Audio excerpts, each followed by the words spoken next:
Hello and welcome to another video on the JJ Think Tank. Today I want to discuss this book called The Shock Doctrine, and I titled my article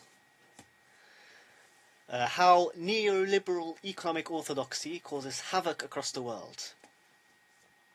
So this book is written by Naomi Klein, and initially I mistook her for being Naomi Wolf, and I read that many people actually made the same mistake, but yes, it's actually written by Naomi Klein, who is a different author, of course.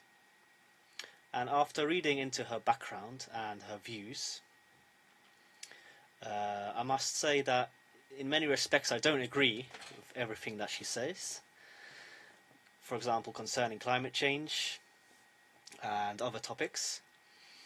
But I was always attracted to this book because I agree with the sentiment that she shares here. And the book is basically about how the Washington Consensus, that is now applied everywhere in the world to developing countries, actually harms them. It doesn't aid in their development, as it supposedly should. Yes? And this Washington Consensus is based on the neoliberal economic orthodoxy, which states that the principles of free trade, privatization, deregulation, and in general a lower influence of the state on the economy via austerity programs. We always hear about these austerity programs, don't we? For example, well, look at the situation that Greece is in now. It's an absolute travesty. Poverty, unemployment, terrible.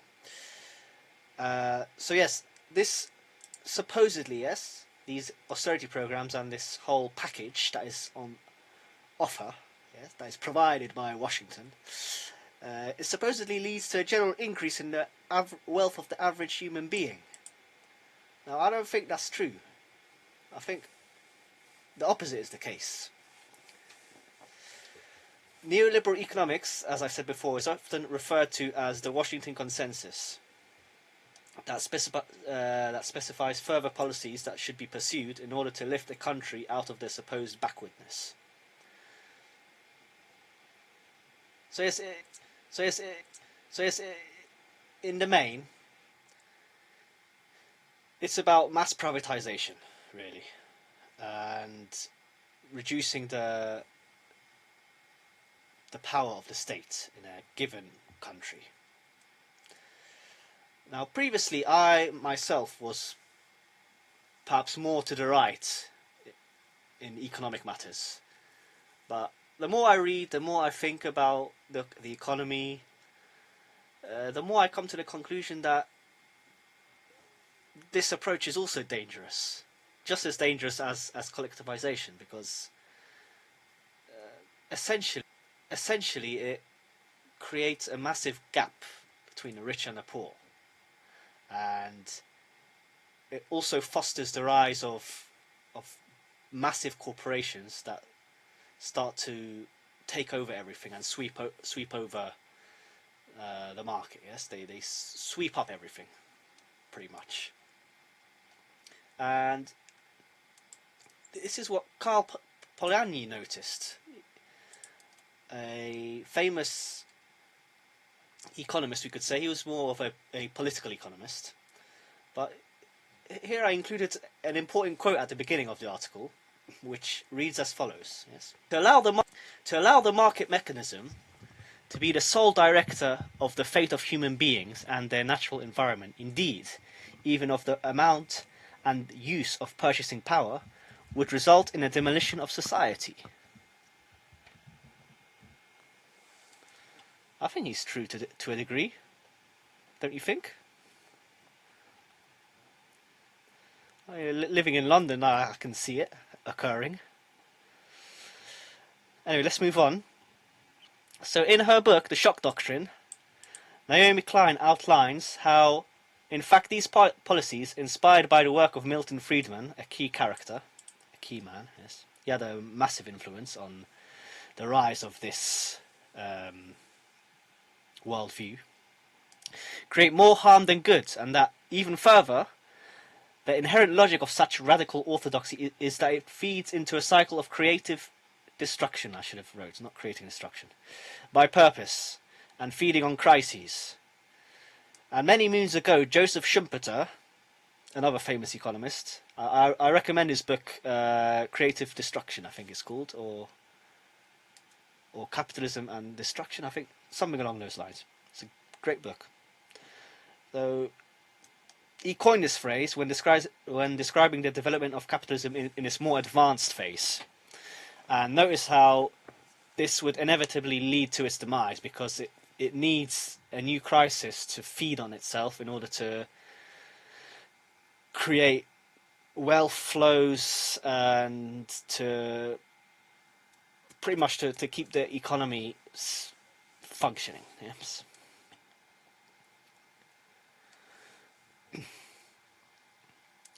Now here I include my own comment. So what we should class now as happening our system, yes, we should use the specific word corporatism rather than capitalism.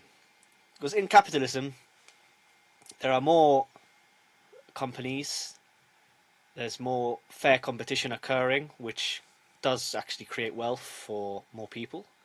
But now this previous capitalism that we had is morphed into corporatism. And as the word implies, it's the rule of corporations. Massive corporations, multinational corporations, which start to dictate and impose how a country should develop. Yes? These corporations, they try to completely deregulate the economy in order to force down their awful products. Yes, for example, we can think of Monsanto, this awful agricultural company, we could call it, right? Or bioengineering company. So they force these products like Roundup, this pesticide, herbicide, whatever it is, this chemical that eventually finds its way into our food and then our bodies. It contains the chemical glyphosate, which is awful for the human body. That's just one example. There's many more examples. And yes, in general, it's dangerous, yes, to have these corporations becoming too powerful, because then they start to reduce the power of the state and its role in regulation. So yes, this is what I wrote here as well, briefly summing up what I just said. So it's my view that a real capitalist environment in its early stages and with some regulation has the capacity and in actuality has proved itself in the past to reduce the levels of poverty for the average human being. Now, however, capitalism has morphed into corporatism, or a corporate state model, whereby economic development is generated by the combined corrupt cartel of big government, mega corporations and institutions such as the IMF and World Bank. One big revolving door, which leads to a conflict of interest and corruption. So yes, I mean, this is pretty clear. Once you start to research the structure of our economies, international relations and associated disciplines, you notice that now we have this corporate state model, which is legitimized by these institutions and by think tanks that say, oh, no, we're spreading democracy, we're spreading freedom, human rights, yes, and so forth.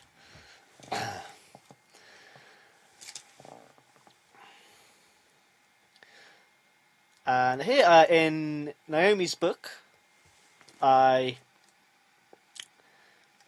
included this section because I found it to be very revealing. And what she included was a testimony from Davidson Budhoo, an IMF staffer turned whistleblower who accused the organisation of cooking the books in order to doom the economy of a poor but strong-willed country.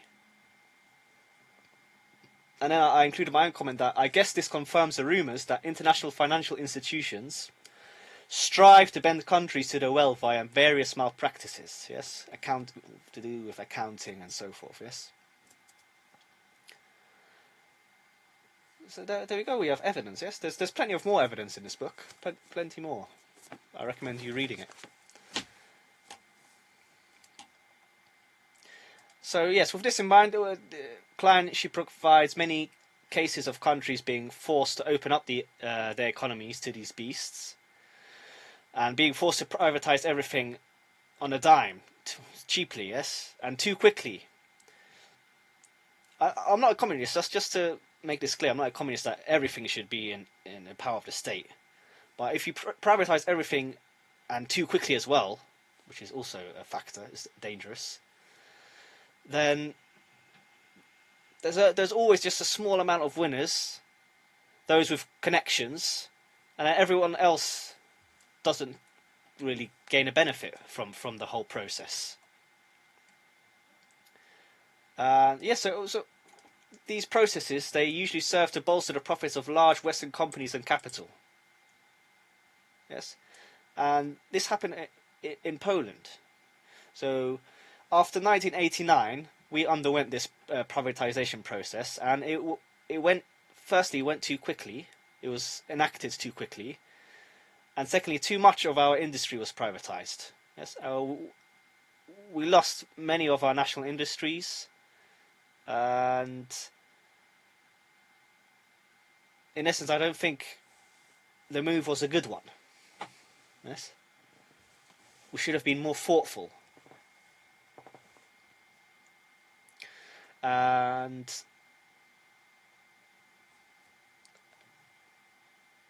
the problem with privatization is that in the end, does it really, as I said before, does it really benefit the country or not? Summa summarum, yes? All things considered. It's difficult to make an accurate judgment. There's many people for privatization and there's many against. I think you need a balance. You need a balance between some state interference to keep key national industries in state hands, but then also prioritize some other aspects, because with privatization comes innovation, investment from overseas, and so forth. Now the problem with the privatization, that occurred in recent history is that it was too aggressive and it occurred too quickly. I think that's the main point I want to make. And this quote here, I include another quote from the book. It kind of summarizes the sentiment that normal average people feel about privatization. So it goes as follows. Pieces of a living city cannot be auctioned off without taking into consideration that there are indigenous traditions, even if they seem odd to foreigners. But these are our traditions and our city. For a long time we lived under the dictatorship of the communists. But now we have found out that life under the dictatorship of business people is no better. They couldn't care less about what country they are in. Then I go on about mentioning some of the countries included in the book. I talk about, of course, Poland, because here the Balcerowicz Plan is mentioned, and it confirmed my suspicions that it wasn't so good as previously professed by the experts. Yes, in essence, as I said before, too much privatization. And then Klein's penetrating analysis of the whole debacle in Iraq also. It showed that it was, in many ways, pre-planned, premeditated to a large degree, for profit via privatized war and the subsequent reconstruction.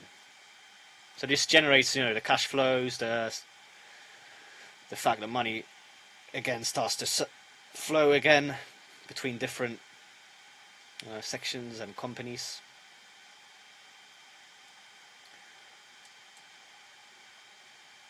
So I think overall this is all I wanted to say with regards to this book.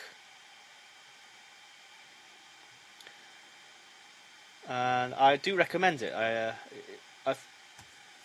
think it's a pretty accurate portrayal of what the Washington Consensus actually means for countries. In some places it worked out maybe slightly better. In other places definitely not so. Yes.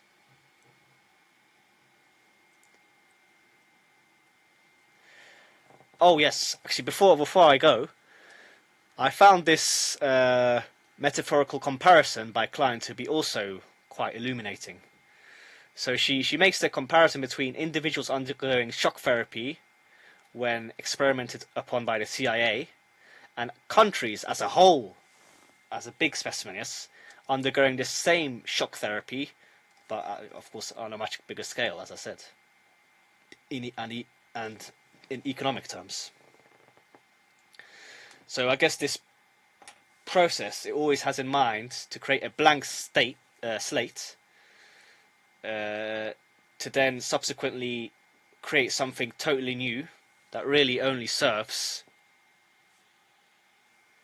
all things considered, Western capital and the capitalists over there.